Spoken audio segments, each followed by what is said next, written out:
Hey everyone, I've got an update of what I've recently bought, and I've got a couple of comparisons to throw up. So, I got, I'm pretty chuffed with this. I got a Chiha medium tank. Um, this is the plastic one, and it's so good. The instructions are in here. In here. Um, that's the painting guide. Um, One of the things that you'll quickly notice about this is that they're using Army Painter Desert Yellow. Um, yeah, I think I don't know how Warlord Games do their painting, but like they kind of go between using Army Painter paints and Vallejo paints. You can get paint bundles from them where they use Vallejo paints, and some of their models that they use for painting and stuff they'll use Army Painter paints. Not exactly sure why. um there's two varieties of them. So this is the Chiha. This is one that's stuck in Japan. um Now there's this builds one of two model. This can either build a Chiha or it can build a Shinhoto Chiha. A Shinhoto is here, and then the Chiha is here. But one of the things you can do with the Chiha is that you can either build a mid to late war Chiha, or an early war Chiha. And basically what you do, I think it's in here, you follow the engine deck guidelines in and around here with the Shinhoto. That's how you do the tank. That's how if you do the yeah, here we go. That's it there.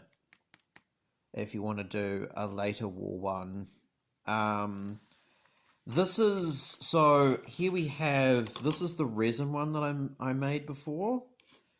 It's not great. I did have the radio antenna on the top, but this was this is quite difficult to turn, and this is supposed to have a machine gun here, but it's difficult to put on. And I mean, like, look at that. I just turned the turret and like the gun popped off. I was also working on this. That is for my Kate. So that's Maskol, and I'm going to undercoat that tomorrow, and that would work fine. Maskol is really good for doing things like this. So what the Maskol will do is it will keep those glass panels protected, and it will make it so that I can paint the bits that are the structural bits in the canopy. Make things a bit easier. Here we go. This is the Chiha. It's pretty good. It's a pretty easy kit to build. A really, really fun one too. This is a Warlord Games exclusive model. So this bad boy is made by Warlord Games. Warlord Games have an interesting relationship with Italeri. So some of their models are Italeri, some of them are Warlord Games. So for instance, like they put out one of their more recent models is the Carriamato, which is an Italian tank. That's an Italeri model, but that's an Italeri model. The British Sherman Firefly. So the British Sherman, I can't remember exactly what tank that is. It's like the M4 something. I know it's an M4 Sherman, but like there's like a couple of other letters and whatever afterwards. That's the that's a Warlord exclusive model. I mean, we're trying to find it. There's the commander. Here we go. this is it here. I mean, check that out. So those here, those are um, these are the exhausts. And you can't really make it out on my camera, maybe a little bit, but if you notice closely, um, these are pilled, like they've got little holes in them. Compare it to this, and it's just straight up flat. Like it's just straight up flat surface. So not great. But yeah, I'm really looking forward to this. And also, if we look here, you've got this bloody big mold line running straight through, compared to, look how good that is. That's just, well, I mean, I shouldn't get too excited. It's just a flat surface, but look how much better that is. The rivet detail. On my phone. Oh no. You can kind of make it out. I'm not sure. I'm still learning how to do this.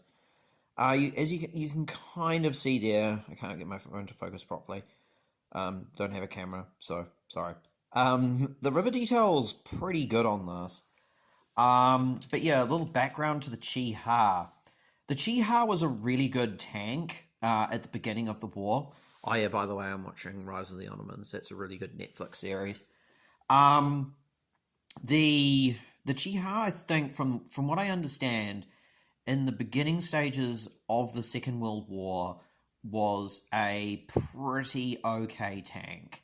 I think it was one of the first. The Japanese were one of the first countries to use diesel vehicles, which is diesel tanks, I should say. And they were pretty good.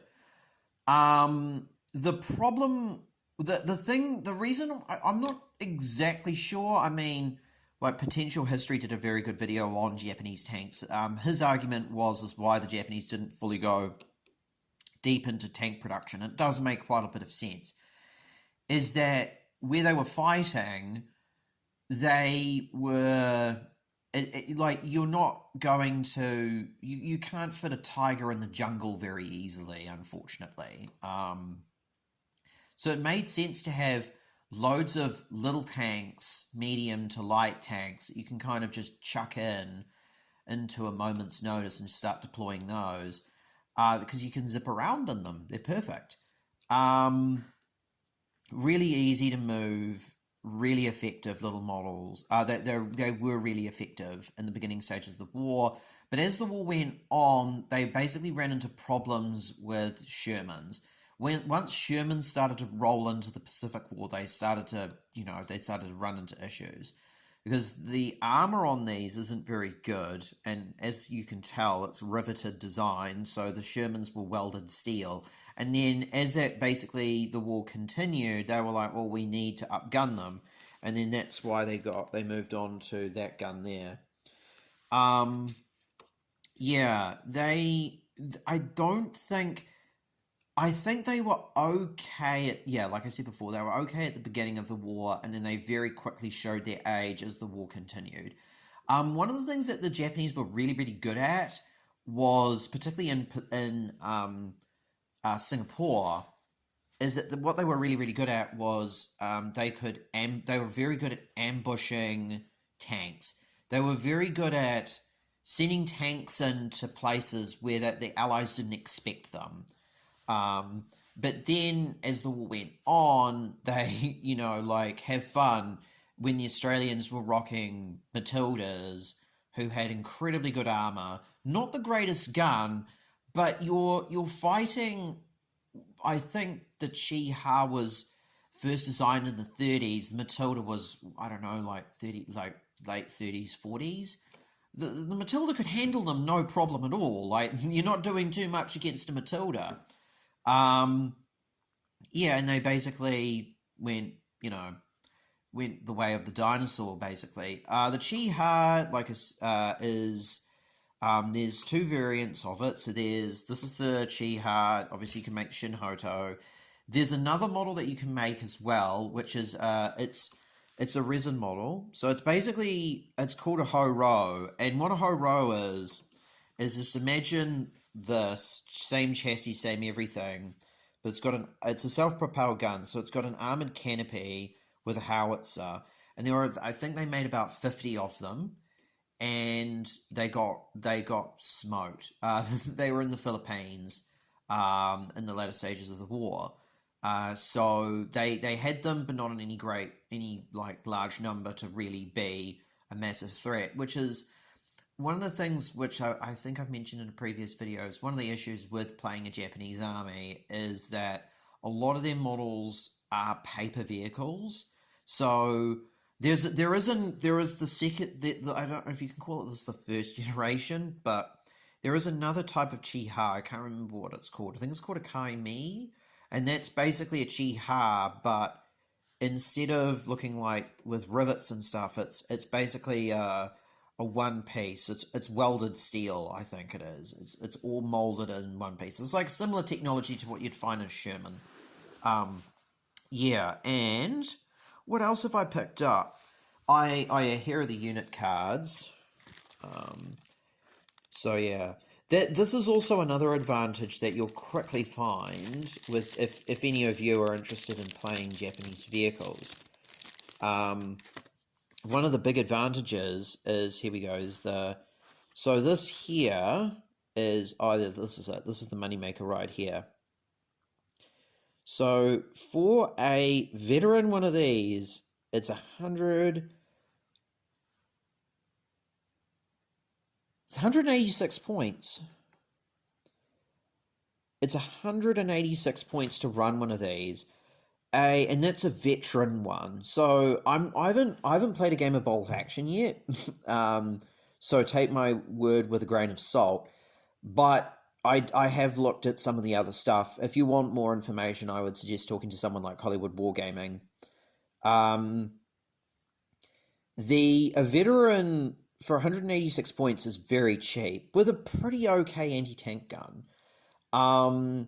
And well, I think it's like a regular Sherman is 205 points. So the thing is, the Japanese, yes, they're like one of the things that they've said in Warlord Games have said in previous videos, like, yeah, like Japanese vehicles aren't the greatest, but what they make up for it is you can actually fit quite a few tanks into a list. I don't know why you would want to, but you can easily run, I think you can run one of these, or you could run a Chiha, a veteran Chiha for 162 points. That's filthy cheap.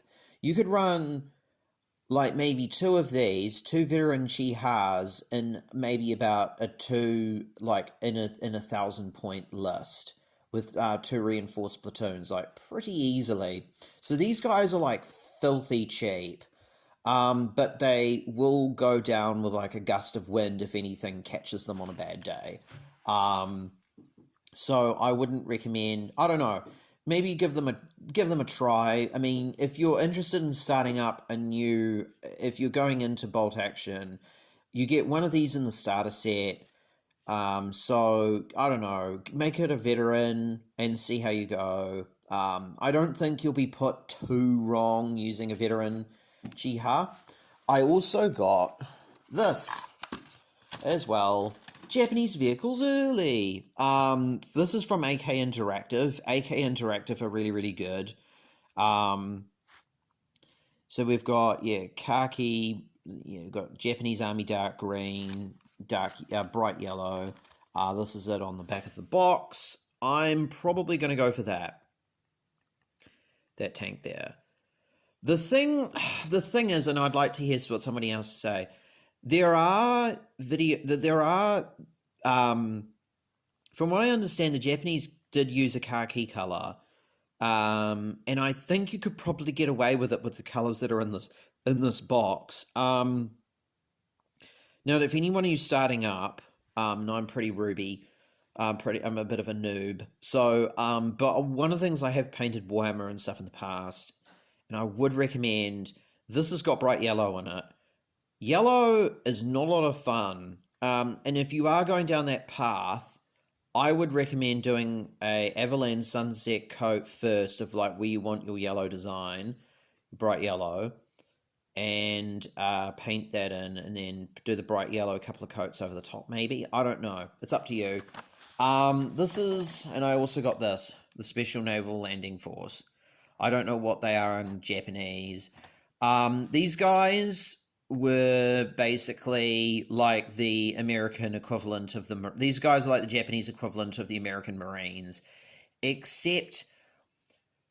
And I don't know, this is conjecture, I think, I'm not 100% sure, but I think these guys weren't used in huge numbers in like the Americans with their Marines used on large scale operations.